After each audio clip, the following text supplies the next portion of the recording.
ઉઠી ગયા મહારાજ? બહુ વહેલા ઉઠ્યા નહીં? પેલી જોડે મોર્નિંગ વોક કરવા જવાનું હોય તો અસલ 6 વાગે ઉઠતા હતા. સારું ચાલો, હવે ઉઠી જ ગયા હોય તો ઘરમાં બે કામે કરાવી દો તો શું મોર્નિંગ એક્સરસાઇઝ થઈ જાય ને.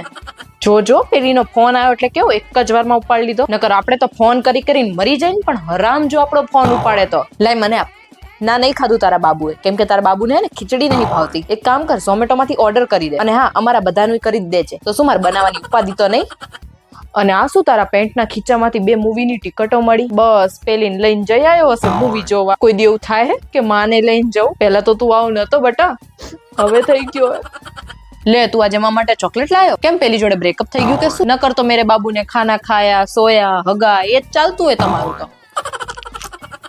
હે રામ, આખું દૂધ બારી નાખ્યું. કીધું તું ને કે ગેસ બંધ કરી દેજે ઉભરો આવે એટલે. આખો દિવસ ડોરો બીજે જ ભમતો હોય. હમણાં પેલી ઠુમક ડાન્સ કરવાનું કીધો તો અસલ એક સ્ટેપ ધ્યાનથી જોશે.